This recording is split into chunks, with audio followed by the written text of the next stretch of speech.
Yeah, man, I'm fucking excited. Thanks for coming in. Yeah, no problem, man. Freaking everybody, welcome to another episode. Help I'm High and Can't Get Down. We got Kevin Ruppert, founder of Bricky's Comedy Club.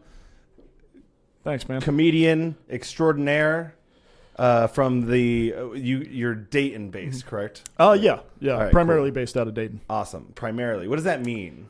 Yeah, based out of Dayton. Yeah, like, I don't know why I made it all. It's like made trying it to all add weird. these like little yeah. extra whatevers. Yeah. No, that's hilarious. Just trying to impress with my vocabulary. I was attempting. No, you're good. You're good. No, that's hilarious. But so, I've known you for a while. We've done some shows together. We've shared the Funny Bone stage. We've done some other shows in and around Columbus and outside a little bit. So, good friend to have on. I really had you on because I wanted to talk all about your comedy club. Because last time I had you on, when was the last time I had you on? I didn't do any research. It would have been summer. It was after you opened. It was just before. Oh, okay. It was right before. It was like summer of 2022, I think. Okay, yes. Yeah. And so now we've been a year and a half in full swing. Yep. Things are going good, I'm assuming, right? Because you guys are still standing. Yeah, they're going great. Awesome. Yeah, we've been growing ever since that initial launch and just branching out into a bunch of different stuff. You know, we got the World Record Festival coming up next month, which is going to be really exciting, and some other really cool stuff on the horizon that we're pretty stoked about. So it's been solid. All right. So you said the world record. All Yeah. right, so what is this? Explain. Tell the people of the world what this record holding thing that you're trying to do is right now. Yeah, so we're trying to set the record for longest stand-up comedy show that's ever been done with multiple comedians. So the current record stands at 80 hours and 5 minutes. It's a record that's kind of been sought after like over the last several decades by different comedy venues. Yeah. The most recent group that broke it was based out of Nashville in 2015. And then I think a few other places have tried since then, but no one's been successful. So we're trying to break that record at Bricky's February 14th to the 18th.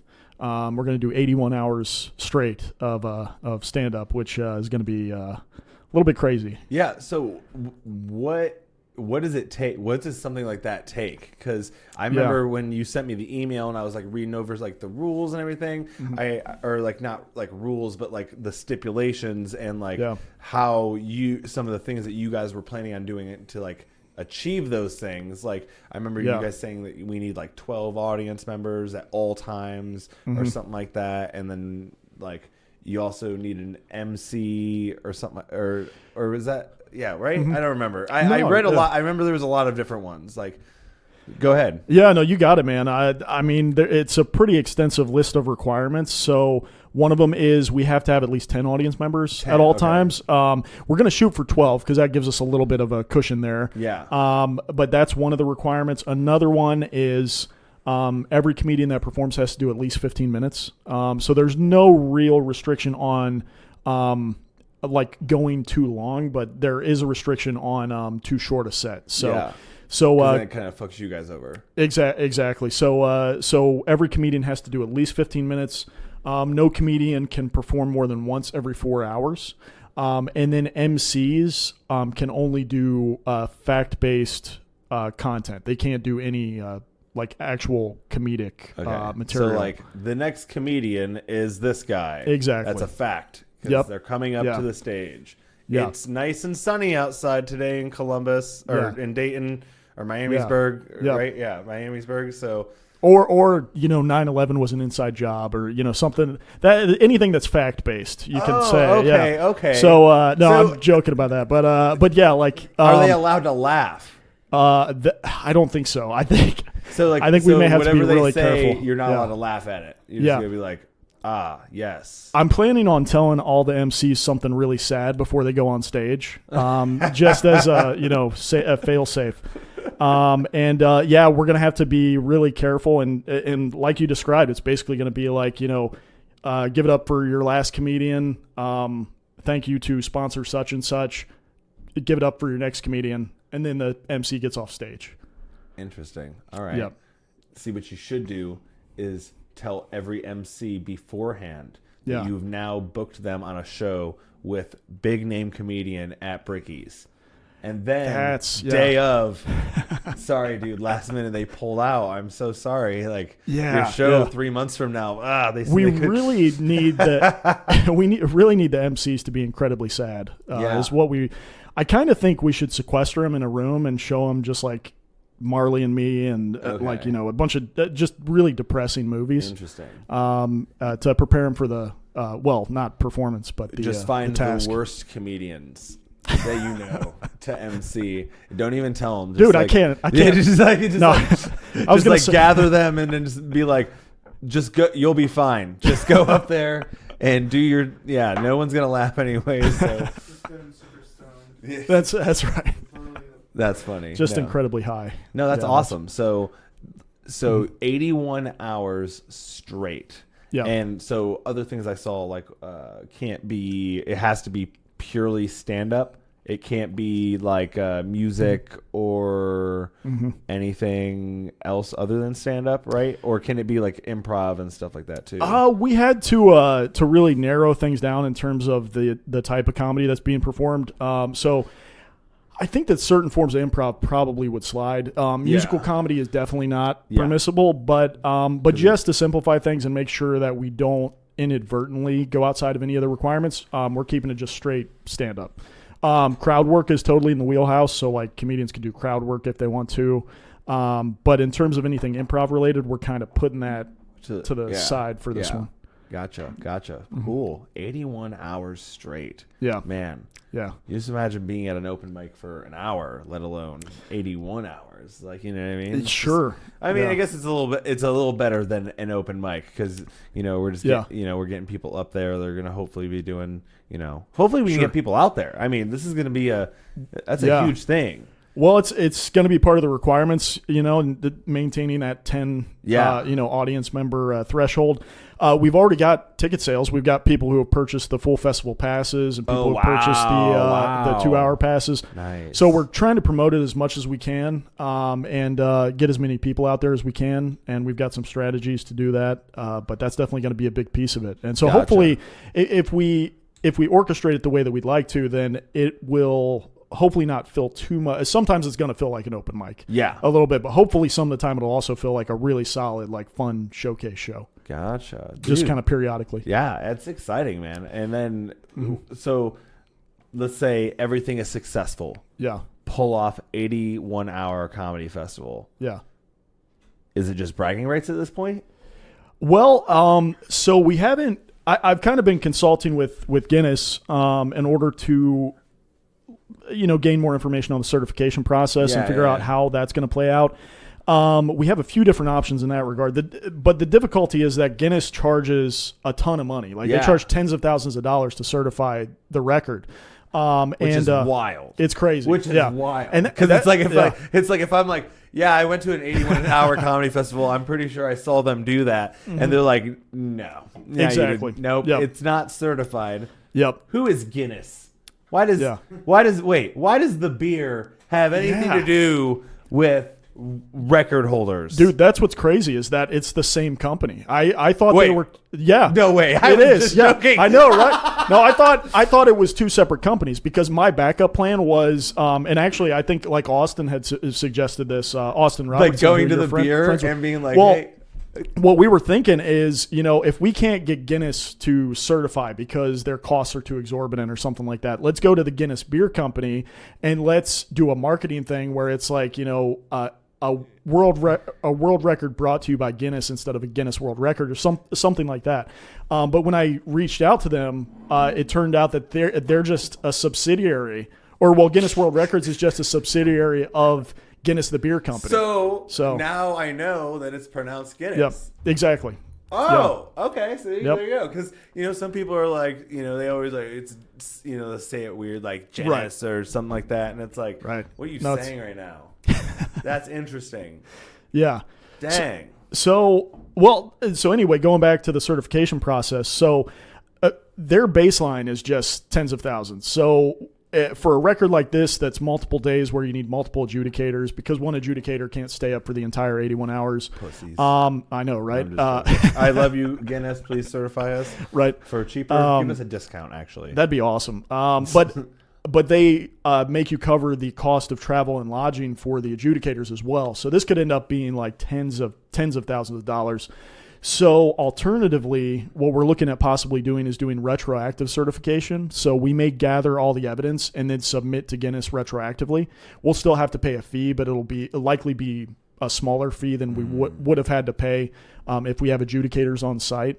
So I think that's kind of what we're leaning toward at this point. But I'm still talking to them about different ways that we can maybe work something out and get an adjudicator there, because that would be nice. We get one person to apply for the Guinness Beer Company, get a job, employee discount. I mean, it's a novel concept. I'm going to look into it and see if we can pull that off. We only got 3 weeks, but I think if we get the applications in, hey, I could, train for 2 weeks, you know what I mean? And work for another like 2 or 3 just to make them think that I wasn't just there for the record. And then, you know what I mean? Bounce. I like it. Yeah. I would probably wait until I got like health benefits. Yeah, and that's then fair. Quit, and then kind of just ride out the benefits until the policy ended. Yeah. You know what I mean? That's probably a record in itself. Yeah, there you go. Nice. That's good. That's funny. Yeah. That's crazy. No, that's exciting. And then you yourself, you're a comedian. You've been moving around. Sure. that's what people Allegedly. say. Oh, they say I'm a comedian. No, I love that. What have you been up to? Like just yourself? Like so.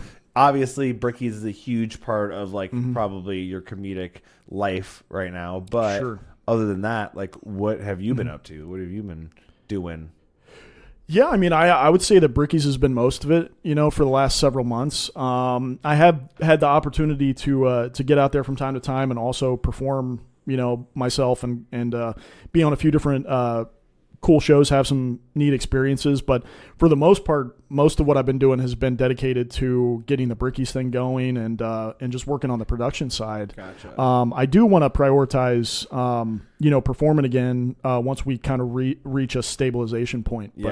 But for now, it's mostly focusing on the Bricky stuff. So actually, talk about that a little bit, because I do know that there's a lot of people who find frustration because they will start producing shows, and then all of a sudden they've kind of turned into a producer other than a comedian. So kind of like talk about, does it stress you out a little bit? Are you ever like, am I ever going to get back to comedy like myself? Like, you know what I mean? Or is it like, are you still doing enough comedy? Like, let me ask you that. Or are you just mostly booking, mostly doing numbers and stuff like that? Yeah, I would say I'm mostly booking and, organizing things behind the scenes. One of the, to the point that you just kind of alluded to, one of the things that gets a little frustrating from time to time is you run into scenarios where you're like, I have a choice between doing a set and this probably being a lower quality show just because it's going to extend the amount of time that the show goes, or it's going to mess up with the flow of it, or because I'm going to want to try new material, or sitting this one out and allowing the production to be a little tighter, a little more sound, and that can be frustrating because you really want to find a way for both to be compatible. But it's not always possible. Sometimes you have to sit it out for the betterment of the show and the preservation of the brand that you're trying to build and things like that.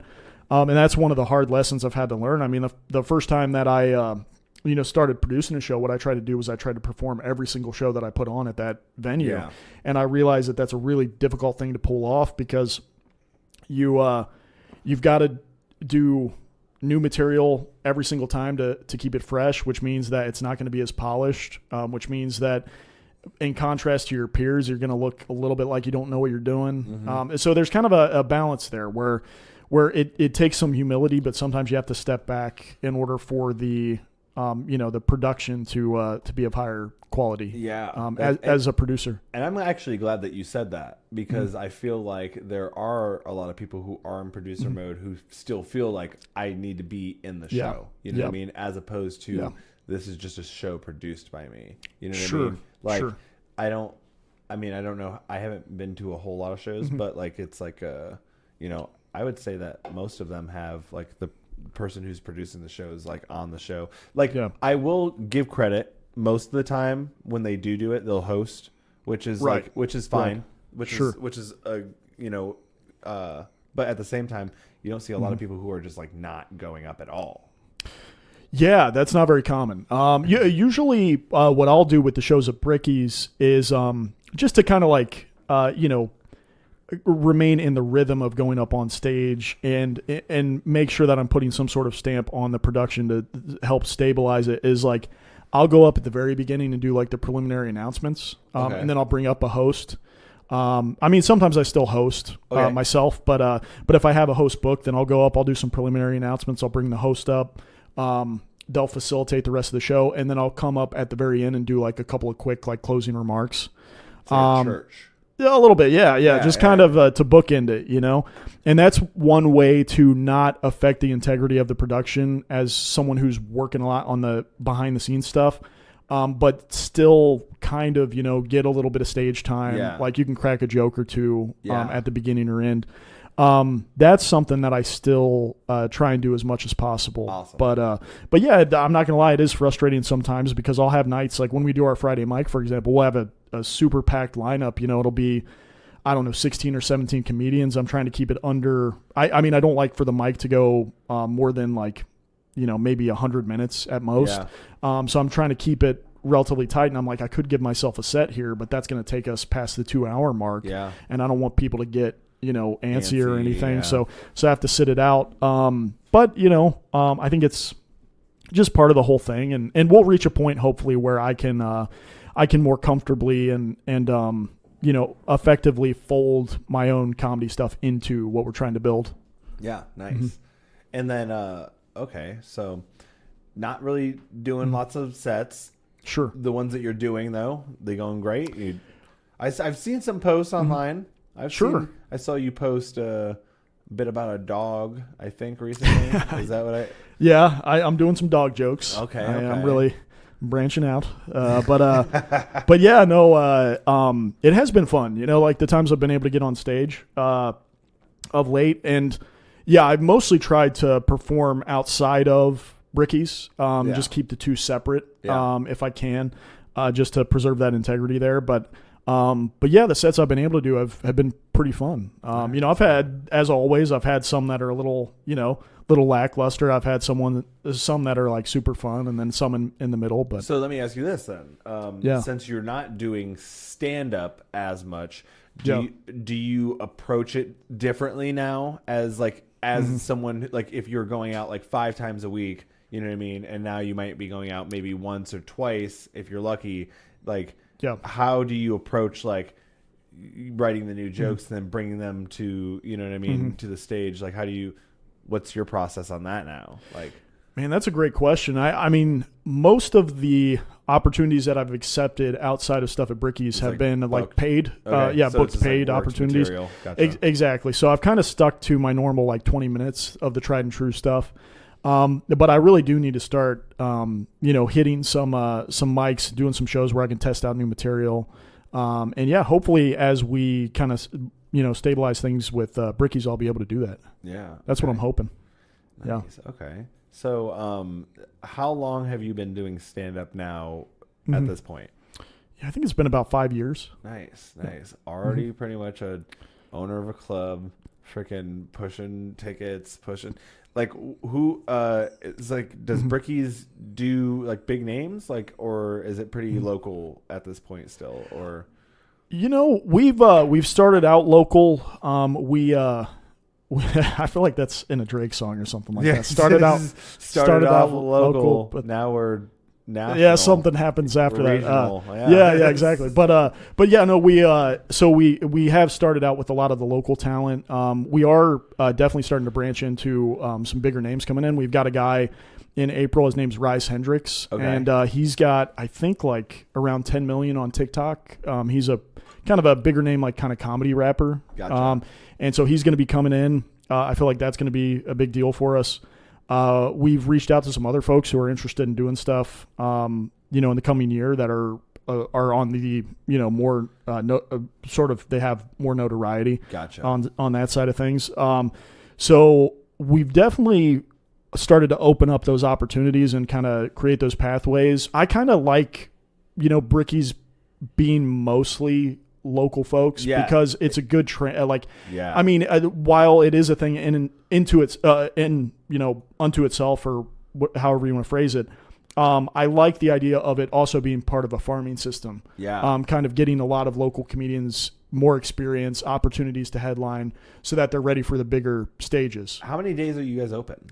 It kind of depends a little bit. So, we did 7 shows in November, and December, January, we intentionally scaled back a little bit just to get ready for the World Record Festival. Gotcha. But at this point, we're kind of capable of doing 7 or 8 shows a month. Okay. And we've done shows so far every weekend in January.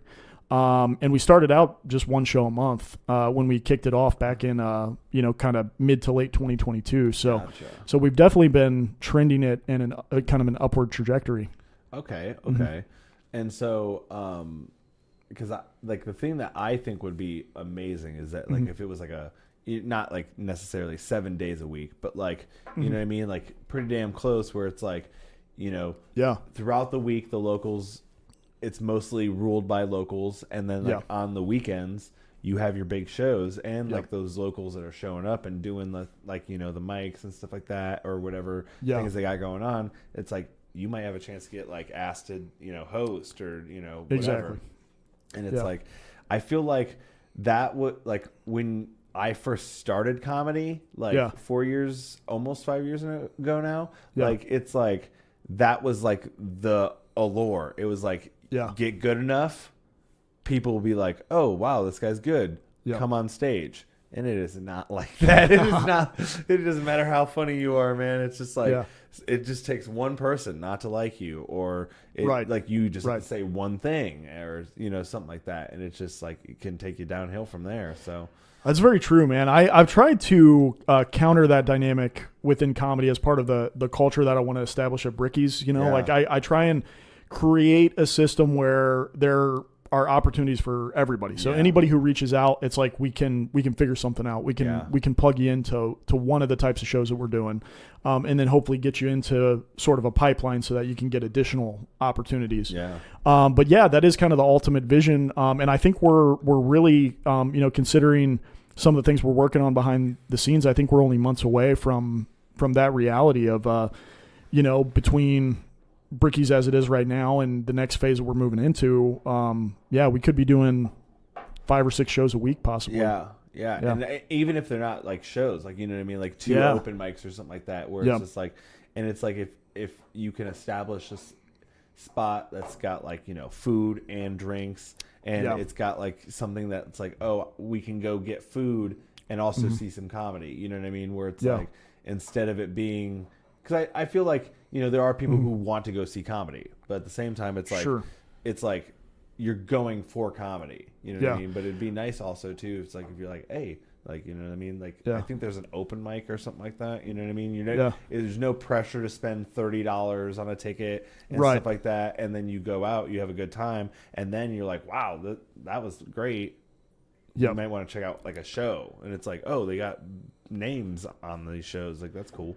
So yeah, and I think we've got, which I can't talk too much about some of it yet, but I think we've got. Yeah, I know, right? Yeah, there's some crazy stuff. Crazy stuff behind the scenes, Kevin. What? No joke. But yeah, I do think we have some innovative solutions to some of those elements of the comedy club experience. Food and beverages, stuff like that. We have some interesting ideas we're working on for 2024. Yeah, because I mean, for sure.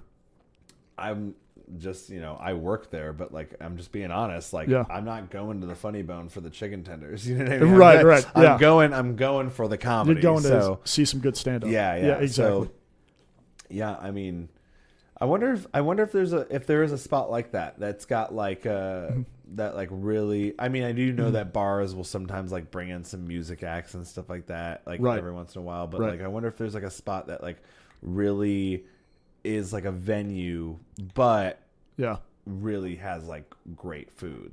I would go there for the food, as opposed, even if it was music night or fucking bingo night or some shit like that. You know what I mean? Sure. Yeah, it's a good question. I don't know of a whole lot of entertainment venues that also have like really like notably good food. Yeah. You know, Yeah. it seems to be a little bit of a rarity. You have there. to choose one or the other. Right? Yeah, it's yeah. like we have to either focus on the it's food, binary. Yeah, or focus on exactly the entertainment. Yep. So, I mean, typically at a comedy club, you're always drinking, or a lot of people Yeah. are. So it's like, that's really the important thing. yeah, is yeah, the beverages. Yeah. 2 item minimum. Yeah. I'm glad. See, I remember being 2 drink minimum before. That's right. We do at the Funny Bone. We do 2 item minimum because it's like we're not gonna make you drink. But Sure. at the same time, it's like that would be wild. Like, hey, you're gonna come in here. Here's alcohol. You have to give us $50. Right. Like, here's 2 drinks. Give us $50 now. All right. Enjoy your show. Yeah, no, that's interesting. I have noticed that with some places that they're pretty strict on the 2 item requirement. I don't know how Bricky's is going to treat that when we get to that place. Yeah. But yeah, I can see why it's part of it. I get it. I was going to say, like, so how many do you guys seat right now? At max capacity. Let's say you guys sell out a fucking show. It's like everyone's hyped for it. And like, we're not talking standing. We're just saying sit down. Sure. That would be about 100. Oh, yeah. Okay, that's a good. It's not too bad. That's a good showroom. Like, especially for a small. And you guys are underneath a brewery. We're actually the kind of the back room of like a brewery complex. Gotcha. Yeah. Gotcha. Hell yeah. And how's that been? Like, has that been nice? Like, what's the DIY on that? Yeah, that's been awesome. I mean, the place that we partner with, Star City Brewing Company, like they've been super helpful, super cooperative. They've just provided so many resources to move the thing along. It's been a really solid partnership, and we've just collaborated as we've run into issues. And the North Star of it has always been like, how do we create the most authentic comedy club style experience possible? And we've taken an incremental approach. It's like we don't have to like figure it all out overnight. Yeah. You know, that's how businesses go under, is they invest like tons of, they try and do everything. Yeah. And instead the approach that we've taken with Bricky's is like, all right, let's work on the lighting system. Let's get that optimized. You know, then next month, let's work on a really solid sound system. Yeah. Then the next month, you know, so on and so forth. I'm glad that you said that because, I mean, doing 8 shows a month, like it doesn't sound like a lot, but now that makes a lot of sense. It's like if you're not like packing house with like all the stuff, like I'm not gonna invite you over every single time, you know. Well, I'll invite you over a few times. Oh, hey, you got new lights. That's awesome. Right. You know what I mean? Right. And then eventually, once it's all full swing and we have everything that everything's equipped, right? Then we might move into like a more shows like throughout the month. Yeah, and people, I think, you know, to folks outside of the comedy sphere, like they hear 8 shows a month and they're like, that's not that many. It's like 8 shows a month is like you're pretty much operating every weekend. I mean, and I mean, eventually we will get to that place where we're doing like tons of shows every single week. Sunday or something like that, but I'm just really proud to have gone from the monthly showcase to the 8 shows a month, because that just shows growth and where the direction we're headed. You guys are doing it, and it's exactly. Like, how many people can say that they opened up a comedy club and have successfully done it? And it's not like you have millions of dollars. You know, you're not Joe Rogan. It wasn't like you don't have a name behind you that's gonna bring people to the club itself. You guys have been doing really good work with what you have, and that's amazing. Thanks, man. Yeah, I mean, I haven't made it out there yet, but eventually we will. And I mean, man, we got you on the record festival. Yeah, you're coming out for that one, so that'll be awesome. Wait for that. Hey, a part of a record. Count me in, dude. I'm excited. Nice. As long as there's beer, as long as there's Guinness beer, as long as Guinness beer will be served at this record holding, whatever. Yeah, that we got to get figured out. I don't know. We will have good beverages. Do you guys like serve alcohol and food there? Oh yeah. Okay. Well, alcohol for sure. Okay. We just have, in terms of food, we just have like snacks and stuff. Okay, so if it's a brewery, that means that they're probably just selling their beer mostly. Correct. Okay, gotcha. Yep. Yeah, it's not. Yep. I mean, it's not a bad gig. Yeah. Hey. Sure. Yeah, nice, man. So 5 years in, got a comedy club. What's next for Kevin Ruppert? Dude. I mean, typically when people start comedy, they're like, yeah, I want to build a comedy club, and then that's like the dream, and you've already achieved it. So what's next? What are you doing next? Oh man, that's like Kevin Ruppert. You got anything like for you that's exciting behind the scenes or anything?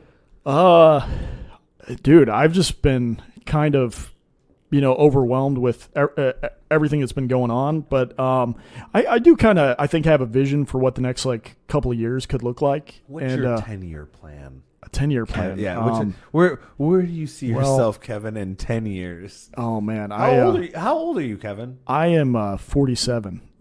I'm just kidding. It's crazy. If he could say that, and I would be like, man, he's a really good-looking 47. Thanks. That's what I should start saying to people. No, I'm 34. Okay. Yeah, I'm getting up there.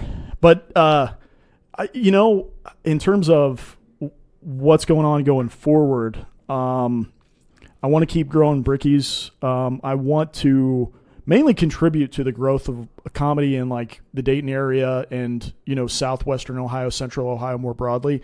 Like I just want to like make some sort of a contribution in that realm because I feel like comedy is extremely important. And a lot of the time, like I was kind of thinking about this the other day, and, Chappelle says that, in comedy, telling the truth isn't part of the job description, which I think is accurate. I think that's true, but I also think that incidentally, comedy is the only place where you still can tell the truth in a lot of ways. And if you don't have a place where people can do that, then there's kind of more of a disconnect that occurs and proliferates throughout society. Like you want people to be able to reveal the more vulnerable aspects of themselves and like kind of bridge gaps, even if it's through humor, And so I just kind of really care about the art form of comedy, and I just want to contribute to preserving that and growing it in our area. Hopefully that's kind of the general vision. Okay. Mm-hmm. Hell yeah. And I mean, fuck. Is this like your first like real business endeavor? It's a good question, man. I mean, I used to work in politics. Like I used to manage political campaigns. Did it die? Oh, there should be another battery in that bag if you don't mind. We're still rolling though. Yeah, we're still rolling. Gotcha. Yeah, if you want to put it on him, hell yeah. Gotcha. But yeah, no, I used to work on political campaigns. It's in the bag. There you go. It's a little rectangle. Hell yeah. But yeah, actually up here in the Columbus area, used to work for candidates in Franklin County. It's right there. Making him fucking search for it. Oh, it's all good. Pull. Here, I got you. I'll fucking do it. All right. But continue. Oh, sure. Yeah, so I wouldn't say that it's I mean, I guess it's one of the first like genuine just entrepreneurial endeavors.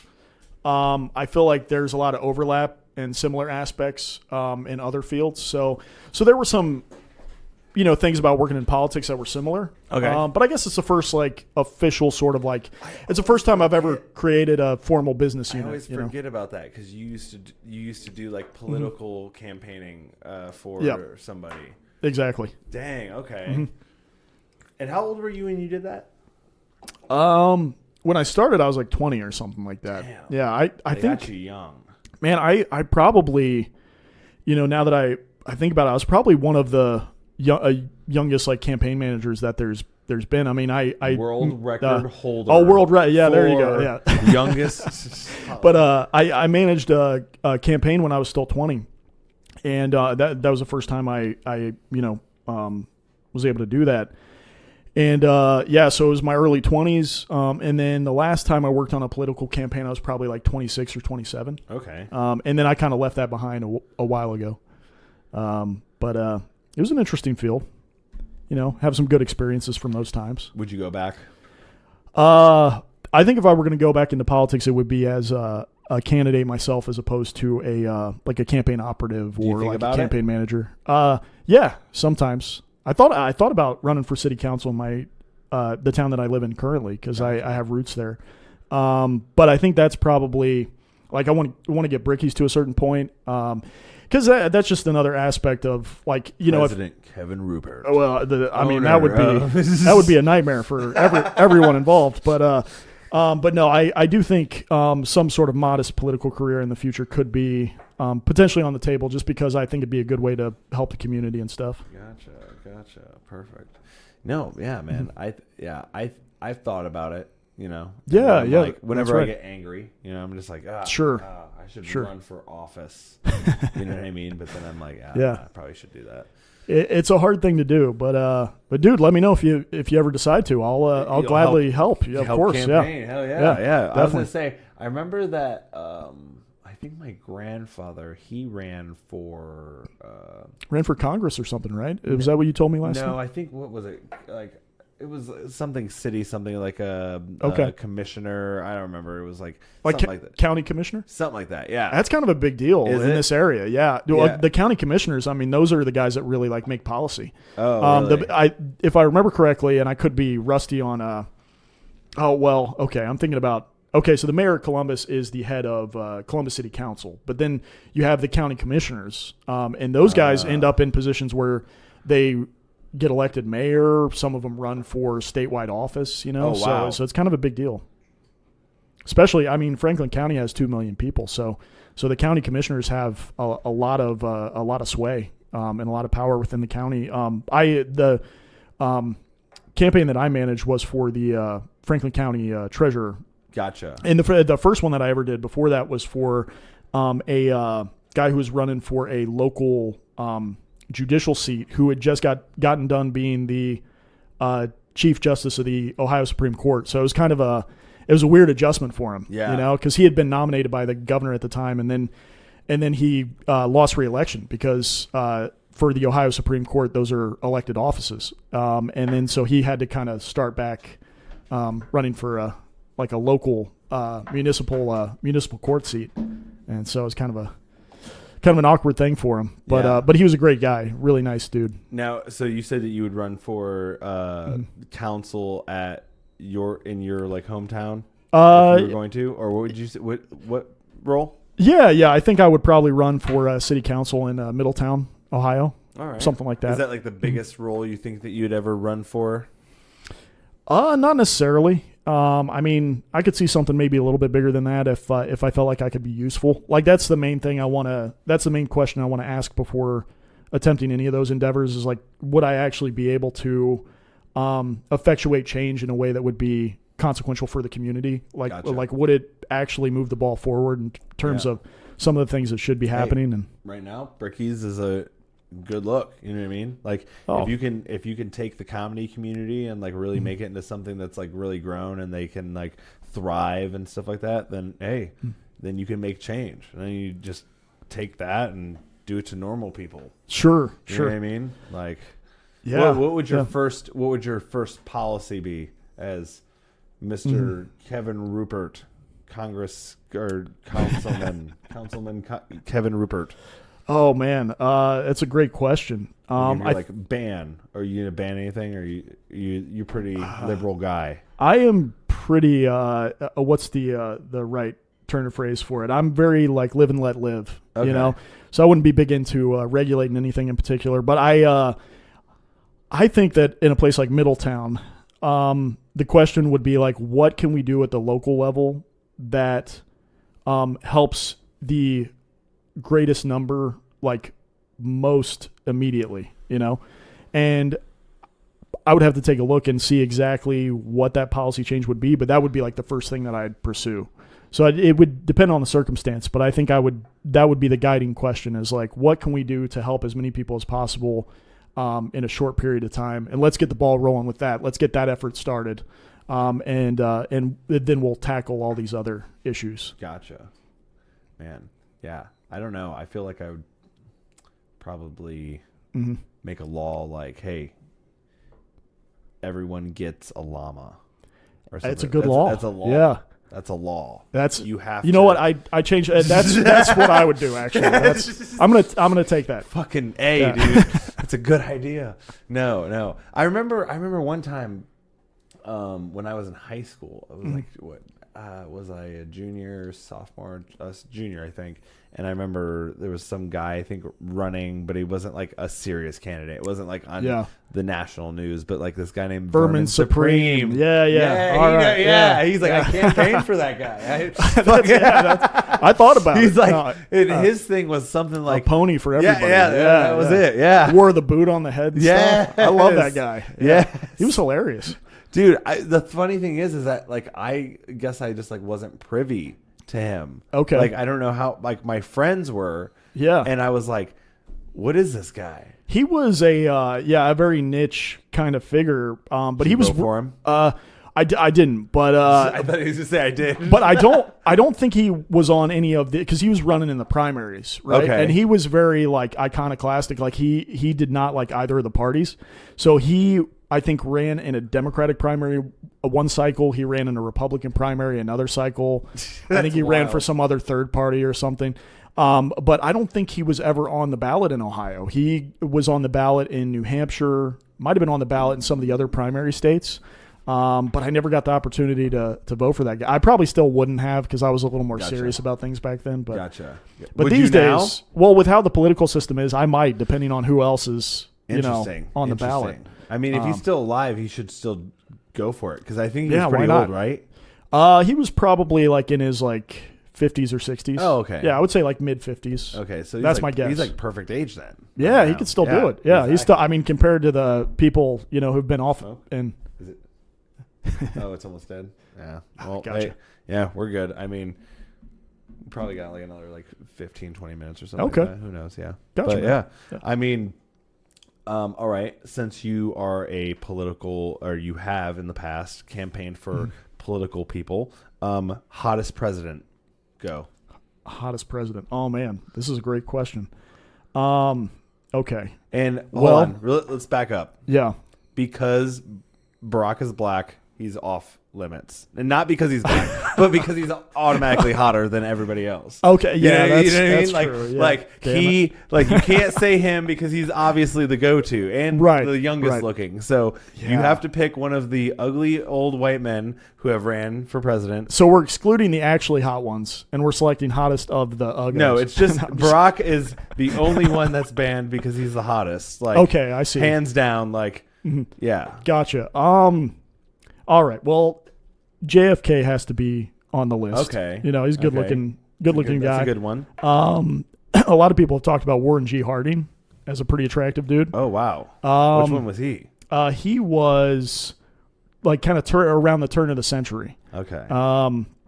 So he would be on the list.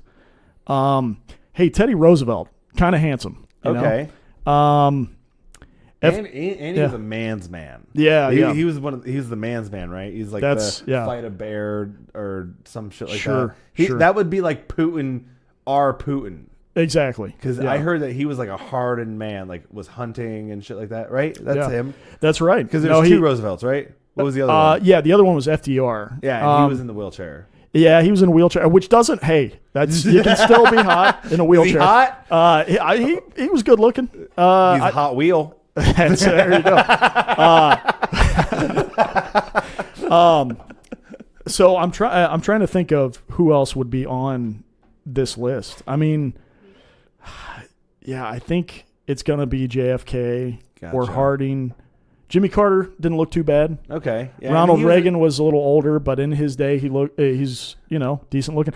Really, most of the presidents look all right. All right. I guess you have to have a pretty good face. Yeah. You know what I mean? Because I'm not gonna want to not look at you if you're ruling me. Because it's like, how am I supposed to take orders from somebody I can't look at? Exactly. Yeah. Interesting. Well, who's your hottest president then? I don't know, man. I was thinking like the second one.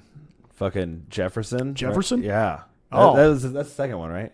Am I wrong? No, it goes Washington, Adams, Jefferson. Jefferson's number 3. Okay, the third one. Gotcha. Gotcha. I just Washington's really good. The fake teeth. Yeah, it really gets me. Okay. I really like fake teeth. I pegged you as like a James Madison guy. I thought you would think it. Yeah. I mean, he can peg me if he'd like. You know what I mean? If he would like. Who else?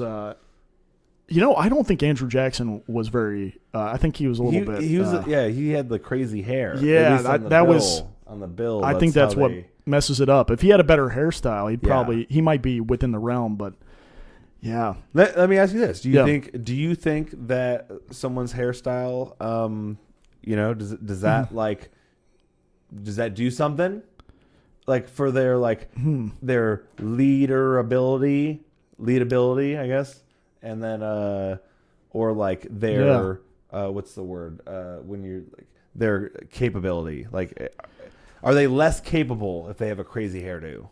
Not necessarily, but I do think that having a hairstyle, and I think having a hairstyle that makes you feel confident could lend itself to being more decisive, But having what higher if they're self-esteem. confident in that crazy hairstyle? That's totally fine. Yeah, I think that's okay. But for you, as a person looking at them, you see that and you're not comfortable with their hairstyle. I think if they're comfortable with it, then it's good. Yeah, I think everybody will kind of like move toward that position. Interesting. Because they'll pick up on that vibe. They'll be like, hey, this guy's cool with it. Interesting. So maybe if he had like a different hairstyle that he like wasn't normal to, you know what I mean? Yeah. And they're like, huh. Yeah. He's not sure about the haircut.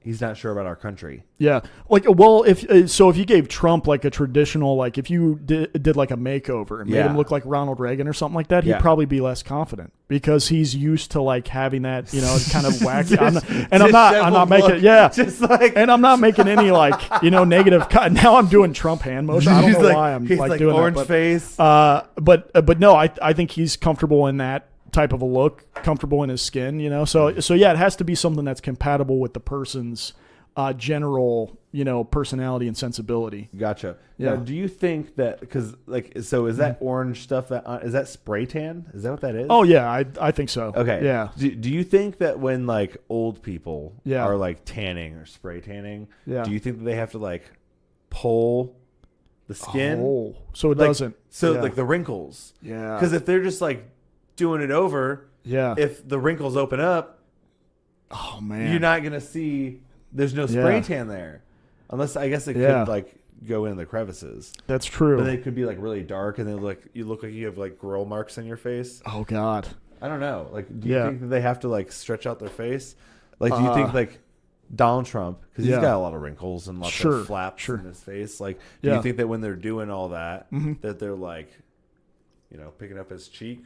And like, I would have to think there has to be that attention to detail, and it's got to be a humbling experience. I mean, have you thought about that? I mean, like if you're an old person getting a tan, right? Like those creases, they're not getting tan. Yeah, it's like your butt crack. Wait, am I at an age where I should be thinking about that? That's what I'm worried about. I'm just letting you know, Kevin. I was like 34. It's coming. You actually don't have any wrinkles. Oh, well, that's nice of you to say, man. I see him in the mirror, but maybe, I don't, I do kind of have resting bitch face. I think that helps a little bit. Okay. That definitely just kind of, that'll refine some of the wrinkles naturally. You're a pretty nice guy, though. Oh, yeah. Thanks, man. He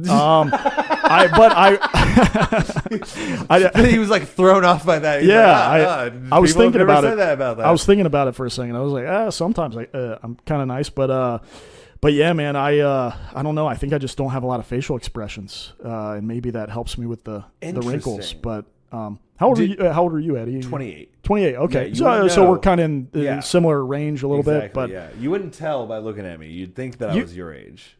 I think you look younger. I have a lot of gray. Yeah. I don't know if you can see it. Do you? Yeah, lots of it. I'm interesting. I'm more pepper than salt right now, but the salt's coming.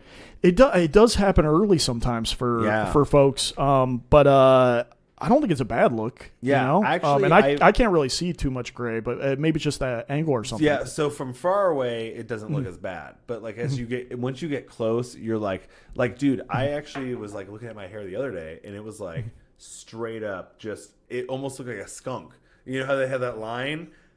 Gotcha, dude. Gotcha. I was freaking. I was like, what the fuck is happening, dude?